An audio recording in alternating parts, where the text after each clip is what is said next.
Fourth semester history honours major বা MDC course থেকে একটি ইম্পর্টেন্ট প্রশ্ন, অর্থাৎ সুলতানি যুগের ভারতের ইতিহাস এই সিলেবাসের উপর একটি ইম্পর্টেন্ট প্রশ্ন। সুলতান আলাউদ্দিন খলজির আমলে মঙ্গল আক্রমণ, এই সম্পর্কে সংক্ষিপ্ত আলোচনার পর অ্যান্সার তোমাদের সামনে তুলে ধরছে। দেখো, আলাউদ্দিন খলজির আমলে মঙ্গল আক্রমণ, তা সুলতান আলাউদ্দিন খলজির আমলেই যে মঙ্গল আক্রমণ হয়েছিল তা কিন্তু নয়। সুলতানি সাম্রাজ্যের একেবারে শুরু থেকেই এই মঙ্গল আক্রমণ শুরু হয়। প্রথম দিককার যে সুলতান ইলতুৎমিশ, তার রাজত্বকালে 1221 সালে প্রথম মঙ্গল আক্রমণ সংগঠিত হয় চেঙ্গিস খান নেতৃত্বে।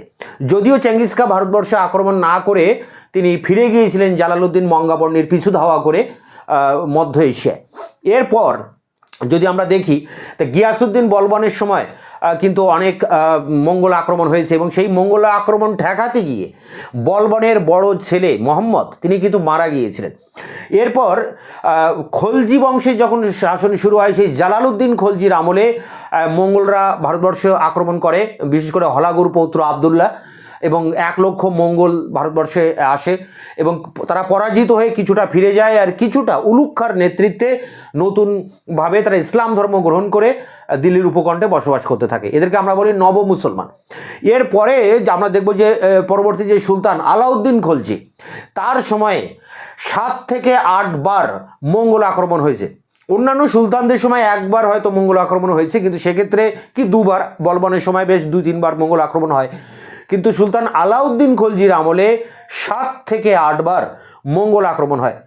আলাউদ্দিন খলজি সিংহাসনে বসেন 1296, সেই 1296 থেকেই কিন্তু মঙ্গল আক্রমণ সংগঠিত হয়, প্রথম মঙ্গল আক্রমণ। তারপরে 97, 99, 1303, 1305, 1306, 1307, এই 7 থেকে 8 বার মঙ্গল আক্রমণ হওয়ার কারণে সুলতান কিন্তু ব্যতিব্যস্ত হয়ে পড়েন। তিনি এই মঙ্গল আক্রমণ ঠেকানোর জন্য একাধিক পদক্ষেপ নেন। উত্তর পশ্চিম যে সীমান্ত অঞ্চল, সেই অঞ্চলে যে দুর্গগুলো ছিল, মুলতান, লাহোর, পাঞ্জাবে যে দুর্গগুলো ছিল, সামানা দুর্গ, সুমানা দুর্গ, দীপালপুর দুর্গ, ভাতিন্দা দুর্গ, এগুলো তিনি সংস্কার করেন, নতুন সেনা শিবির স্থাপন করেন, দিল্লিকে সুরক্ষিত করার জন্য দিল্লিকে পাঁচিল দিয়ে ঘিরে ফেলেন এবং একাধিক জায়গায় সেনা শিবির স্থাপন করেন। এছাড়া সিরিতে তিনি একটি নতুন রাজধানী স্থাপন করেন শুধুমাত্র মঙ্গল আক্রমণ প্রতিরোধ করার জন্য, এবং সিরিতে এক বিরাট বাহিনী নিয়ে তিনি সেখানেই অবস্থান করতে থাকেন। এবং গাজী মালিক নামে এক দক্ষ সেনাপতিকে এই উত্তর পশ্চিম ভারতের সীমান্ত রক্ষা করার দায়িত্ব দেওয়া হয়েছিল, আলাউদ্দিন খলজি দিয়েছিলেন। তাই সুলতান আলাউদ্দিন খলজি তার সময় এত মঙ্গল আক্রমণ হয়েছে যে তিনি সেটা প্রতিহত করতে সবসময় ব্যস্ত ছিলেন, এবং এ কারণে তার একটা বিরাট সেনাবাহিনীর দরকার হয়ে পড়েছিল।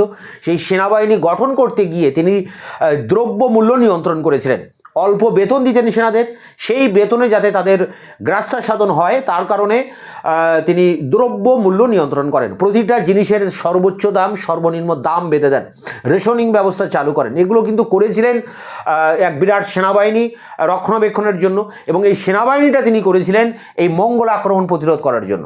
তাই এখন আমরা দেখি যে 7 থেকে 8টা মঙ্গল আক্রমণ হয়েছিল, সেগুলোর একটু বিবরণটা আমরা একটু জানবো।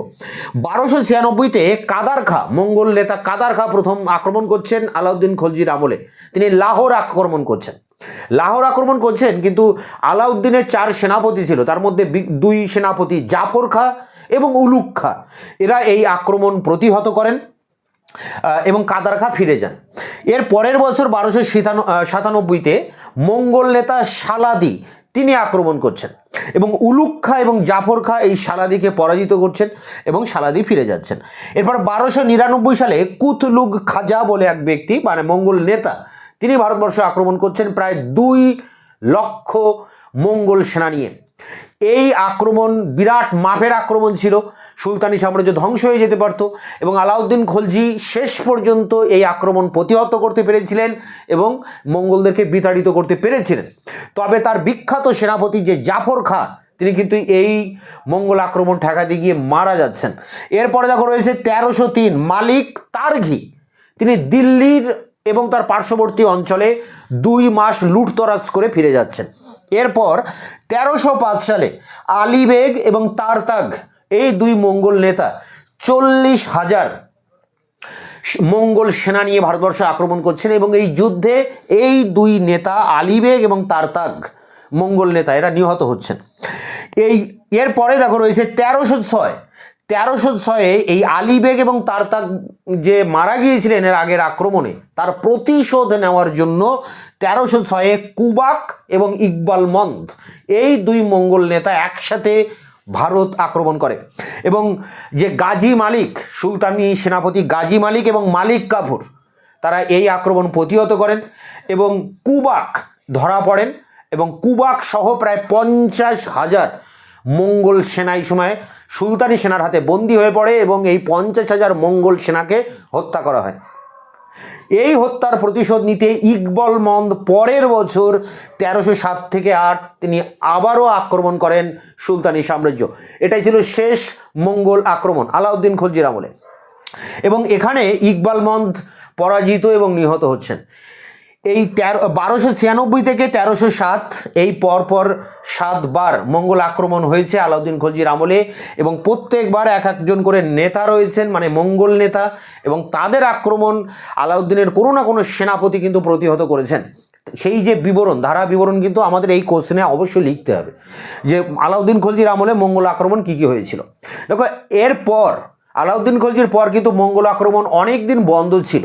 এরপর সেই তুগলক বংশের সুলতান মোহাম্মদ বিন তুগলকের আমলে তরমাস শিরিন বলে এক মঙ্গল নেতা তিনি ভারতবর্ষে আক্রমণ করেন। যদিও মোহাম্মদ বিন তুগলক এর সাথে কোনো যুদ্ধ কিন্তু হয়নি, কারণ মোহাম্মদ বিন তুগলক প্রচুর ধনরত্ন উপঢৌকন দিয়ে এই তরমাস শিরিনকে বিদায় করেছিলেন।